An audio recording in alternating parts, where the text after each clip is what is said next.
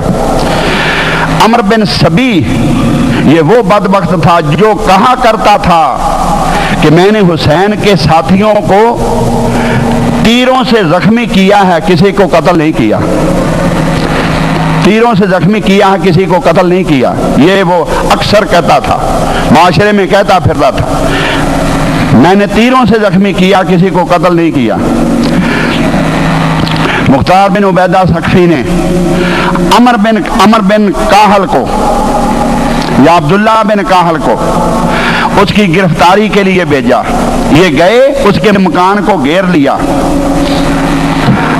یہ اپنی چھت پہ اپنی تلوار سرانے رکھے بے خبر سو رہا تھا، انہوں نے اسے گرفتار کیا اور تلوار کو قبضے میں کر لیا۔ یہ بدبخت کہنے لگا برا ہو اس تلوار کا، یہ مجھ سے کتنا قریب تھی اور اب کتنا دور ہو گئی۔ وہ آئے مختار کے پاس، اس نے کہا رات بھر اسے قید میں رکھو، صبح پیش کرنا۔ جب صبح دربار لگا عام لوگ جمع ہو گئے تو وہ یہ لائے اور مختار کے سامنے اسے پیش کیا۔ وہ بدبخت کہنے لگا عمر بن سبی، اے گروہ کفار فجار، کاش آج میرے ہاتھ میں تلوار ہوتی اور تمہیں معلوم ہو جاتا کہ میں بزدل اور کمزور نہیں ہوں،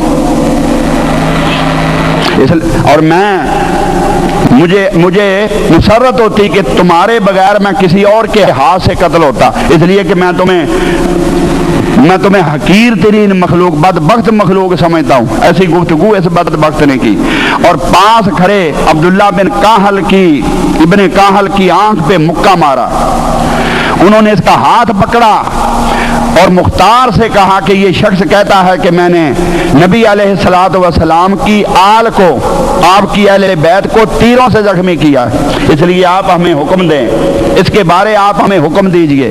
مختار نے کہا کہ نیزے لاؤ اور اس بدبخت کو چھیر چھیر کے مارو۔ چنانچہ نیزے لائے گئے اور اس بدبخت کو نیزے مار مار کر وہاں ہلاک کر دیا گیا اور اس کی لاش کو کتوں کے آگے پھینکا۔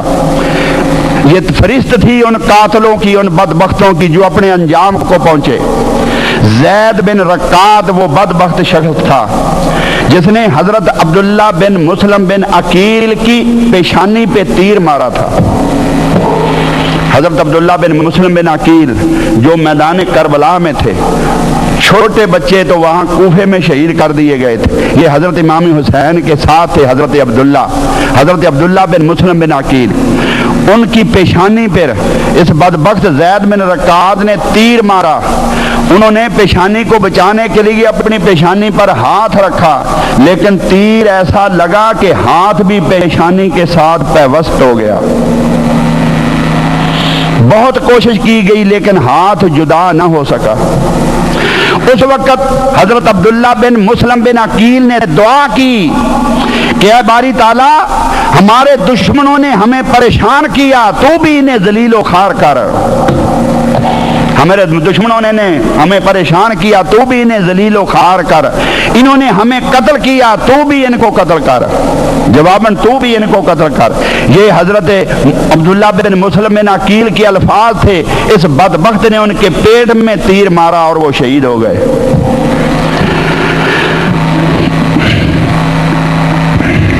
مختار بن عبیدہ ثقفی نے اسے گرفتار کرنے کے لیے سپاہیوں کو بھیجا۔ وہ جا کر اس پہ ٹوٹ پڑے۔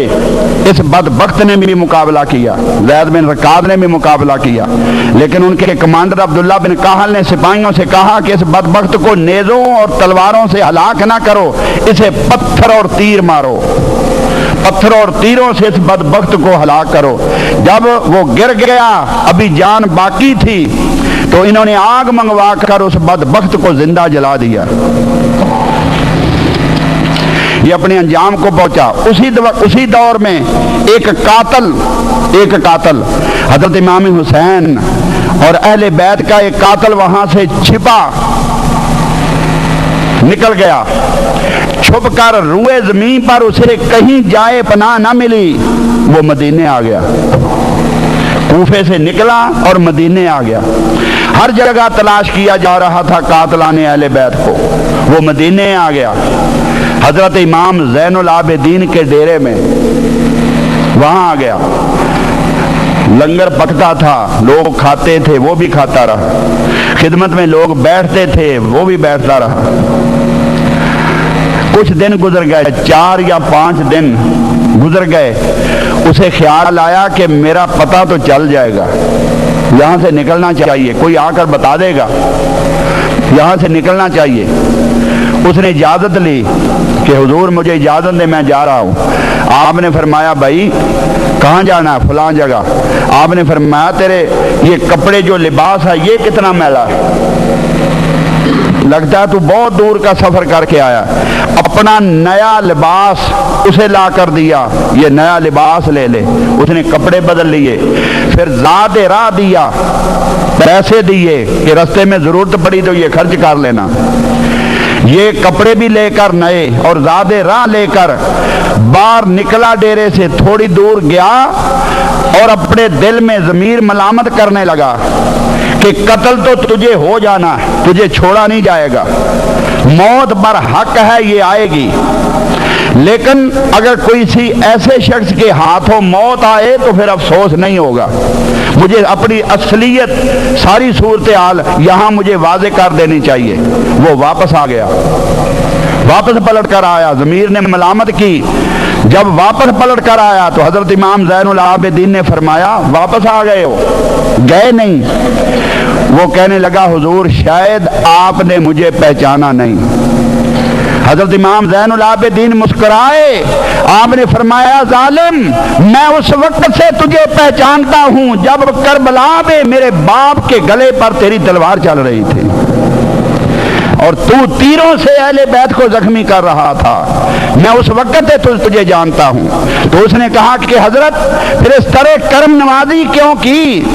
میں 5 دن ٹھہرا، آپ مجھ سے شفقت فرماتے رہے، آپ نے اپنے جوڑا مجھے عطا کیا، آپ نے زاد راہ مجھے دیا، مجھ سے خیریت دریافت کی اور میرا حال پوچھتے رہے، یہ سب کچھ کیوں کیا؟ آپ نے فرمایا یہ تمہارا کردار تھا، یہ ہمارا کردار ہے، یہ اہل بیت کا کردار ہے، یہ اہل بیت کا کردار ہے۔ ابو الخنوق ایک شخص تھا، ابو الخنوق، جس کے پاس رات وہ لشکر جا رہا تھا، سران شہداء لے کر جا رہے تھے، یہ قیدی جا رہے تھے، راستے میں ایک رات آئی، اس رات وہ سر رکھے ہوئے تھے، ایک پیٹی تھی اس میں سر حسین رکھا ہوا تھا اور 50 آدمیوں کا پہرا ہوتا تھا۔ ابو الخنوق کہتا اس کا چہرہ بالکل سیاہ تھا، ایک طرف سے بالکل سیاہ ہو گیا۔ اس سے لوگوں نے پوچھا یہ تجھے کیا ہوا؟ صبح ان لشکریوں نے پوچھا تجھے کیا ہوا؟ تیرا ایک طرف تو بہت سفید ہے، تو بڑا خوبصورت تھا، ایک طرف سے سیاہ کیا ہو گیا؟ یہ تجھے کیا ہوا رات؟ وہ کہنے لگا کچھ نہ پوچھو، کسی کو بتاتا نہیں تھا۔ ایک عرصہ گزرا، جب لوگوں نے مجبور کیا تو وہ کہنے لگا 50 آدمی جو ان سروں کی حفاظت کے لیے مامور ہوتے تھے، اس وقت میری ڈیوٹی تھی، میں جاگ رہا تھا، ان سروں کی حفاظت کر رہا تھا۔ میں نے دیکھا کہ چاند صورتیں ہیں، انتہائی خوبصورت لباس ہے، سارا میدان وہ بکا نور بن گیا، ایک بہت بڑی ہستی، لمبا ان کا قد تھا، نورانی چہرہ تھا، وہ آئے، انہوں نے اس بکسے کو کھولا جس میں حضرت امام حسین کا سر مبارک تھا، اس نے اٹھایا اور چوم کر پھر واپس رکھنے لگے۔ پیچھے سے ایک اور ہستی آ گئی تو میں آگے جانے لگا کہ یہ چرا کر نہ لے جائیں، میں اسے سر کو اندر رکھ کے بند کروں۔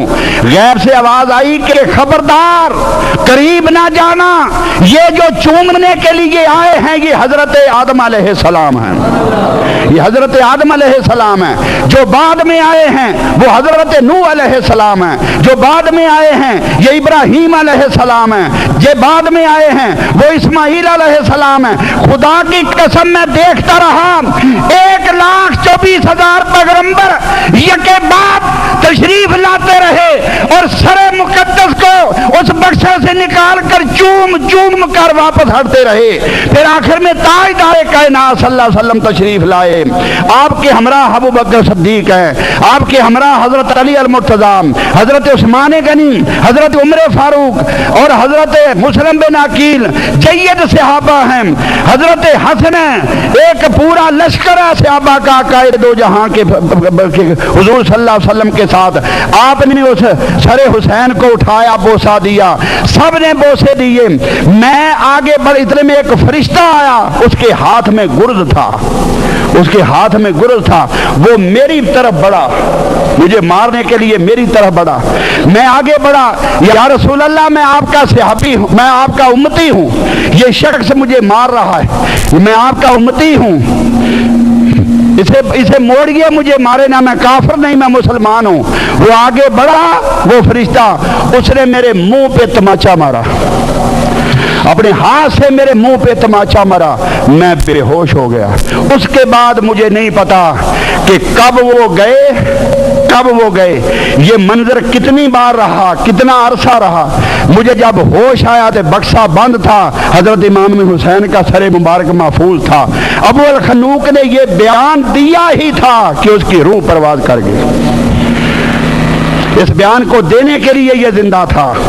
اللہ رب العزت نے اسے اتنی زندگی عطا کی کہ یہ بدبخت اتنی دیر زندہ رہے، اس کرامت کو، سر حسین کی اس کرامت کو، حقیقت کو دنیا میں آشکار کر دے، اس کا اعلان کر دے کہ سب کو اہل بیت کی عظمت کا پتہ چل جائے۔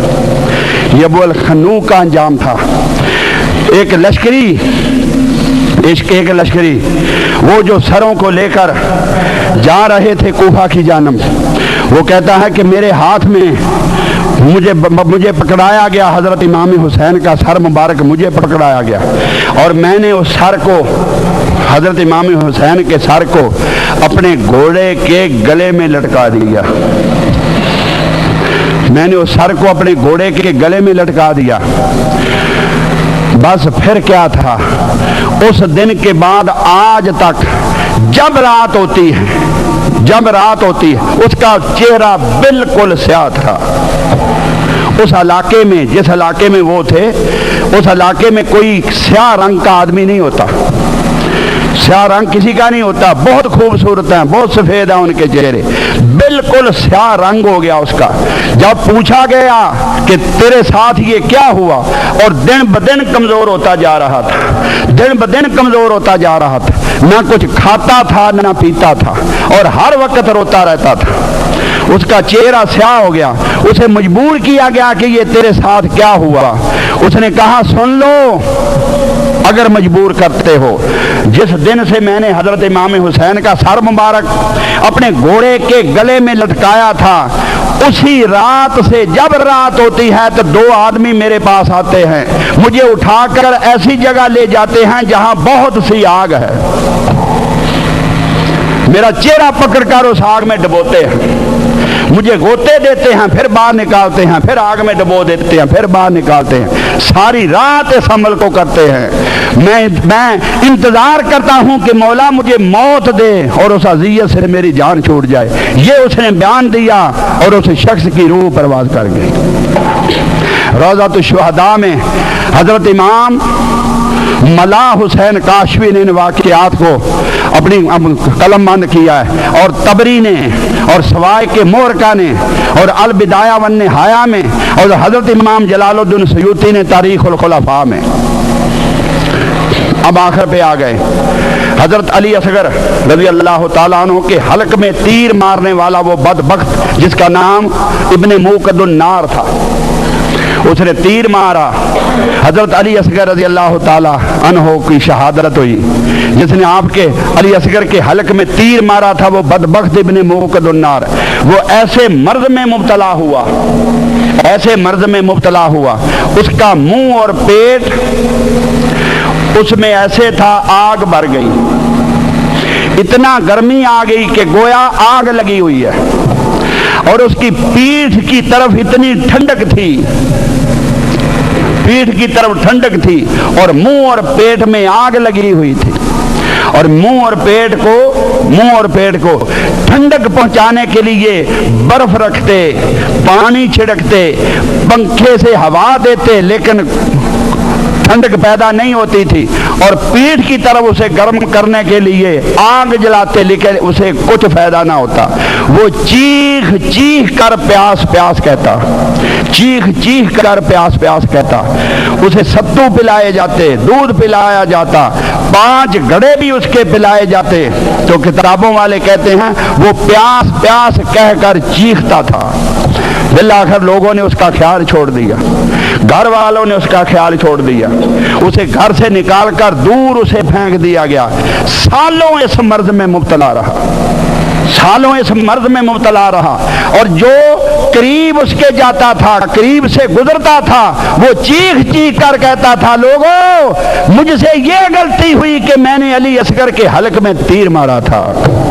مجھ سے یہ غلطی ہوئی، میں نے علی اصغر کے حلق میں تیر مارا تھا.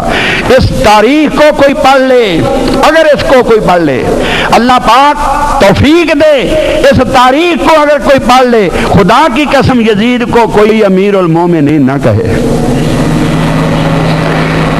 کوئی یزید کو امیر المومنین نہ کہے. لوگوں وہ شفاعت، وہ جنت، یہ سب کچھ اللہ کی عزت کی قسم مرہون منت ہے صحابہ کی محبت پر. یہ خاص ہے صحابہ کی محبت پر. آقا دو جہاں نے فرمایا من صلی وسام والا کلّہ عز وجل وهو مبغض لآل محمد صلی اللہ علیہ وسلم دخل النار. ایک شخص پکا نمازی تھا، روزے دار تھا، ساری عمر حج کرتا رہا، لیکن جب دنیا سے گیا ایک نقص تھا اس میں کہ اہل بیت کا بغض تھا. حضور نے فرمایا وہ سیدھا جہنم میں جائے گا. اور ایک اور بات، جو کسی نیکی کو شروع کرتا ہے، یہ تو آپ سنتے ہیں، ہمیشہ سنتے آئے، اور اسلام کا یہ اصول ہے، جو کسی نیکی کو شروع کرتا ہے جب تک وہ نیکی رہے گی، ہوتی رہے گی، جاری رہے گی، اسے اس کا ثواب پہنچتا رہے گا۔ یہ اصول آپ نے سنا ہے نا، اور مولوی اسے زیادہ بیان کرتے ہیں، اس لیے کہ جو مسجد میں ایک اینٹ لگا دے، جب تک اس مسجد میں نمازیں پڑھی جاتی رہیں گی اس کا ثواب اسے ملتا رہے گا۔ کوئی کنواں لگوا دے، جو لوگ وہاں سے پانی پئیں گے اس کا ثواب کنواں لگوانے والے کو ملتا رہے گا۔ کوئی صدقہ جاریہ، اسی کو کہا جاتا ہے نا، صدقہ جاریہ۔ جو کوئی برائی شروع کر دے وہ برائی اسے پہنچتی رہے گی، پیچھے پہنچتی رہے گی وہ برائی، جس نے وہ شروع کی برائی، جب تک برائی ہوتی رہے گی وہ پہنچتی رہے گی۔ اب آؤ، کربلا کے بعد امت مسلمہ پارا پارا ہو گئی۔ 80,000 افراد مختار بن عبیدہ ثقفی نے قتل کیے تھے۔ 80,000 افراد کو مختار بن عبیدہ ثقفی نے قتل کیا۔ یہ توابین کی تحریک چلی، اس نے عبید اللہ ابن زیاد کو قتل کیا۔ یہ تخت پہ بیٹھا اور اس کے سامنے ابن زیاد کے اس تخت میں رکھ کر ابن زیاد کے سر کو لایا گیا، اور ابن زیاد کے سامنے حضرت حسین کے سر مبارک کو لایا گیا۔ یہ ابن زیاد، یہ مختار بن عبیدہ ثقفی، جس نے اتنی بڑی یہ نیکی کی، اتنی بڑی نیکی کی، اتنی بڑی نیکی کی کہ نادانی ہو گئی، اس بدبخت نے نبوت کا دعویٰ کر دیا۔ اس نیکی کو ہضم نہ کر سکا، اتنی بڑی سعادت کو یہ ہضم نہ کر سکا، بدبخت ہو گیا، اس نے نبوت کا دعویٰ کر دیا۔ جب اس نے نبوت کا دعویٰ کیا، پھر اس قلعے کو توڑنے کے لیے حضرت عبداللہ بن زبیر نے اپنے بھائی حضرت موسیٰ بن زبیر کو بھی لشکر دے کر بھیجا۔ یہ کوفے سے پھر لشکر لے کر نکلا۔ عبداللہ بن زبیر نے مختار بن عبیدہ، موسیٰ بن زبیر نے مختار بن عبیدہ ثقفی کو قتل کیا۔ پھر وہ تخت پہ بیٹھا، حضرت موسیٰ بن زبیر وہ تخت پہ بیٹھے، اور تخت میں رکھ کر مختار بن عبیدہ ثقفی کا سر پھر اس کے سامنے لایا گیا۔ اس جنگ میں 70-80 ہزار افراد اس جنگ میں شہید ہوئے، قتل ہوئے، ادھر سے وہ لقمہ اجل بنے۔ پھر موسیٰ بن زبیر وہاں آ کر قابض ہو گئے کوفے پہ۔ پھر اس قلعے کو توڑنے کے لیے عبد الملک بن مروان آیا۔ پھر عبد الملک نے چڑھائی وہاں کی، اس نے موسیٰ بن زبیر پر حملہ کیا، یہ یہاں سے لشکر لے کر نکلے۔ پھر عبد الملک نے حضرت موسیٰ بن زبیر کو شہید کیا اور وہ وہاں قابض ہوا۔ پھر لاکھ کے لگ بھگ لوگ پھر کچھ شہید ہوئے، کوئی واصل جہنم ہوئے، کوئی مرے، جان آفرین کے سپرد کی۔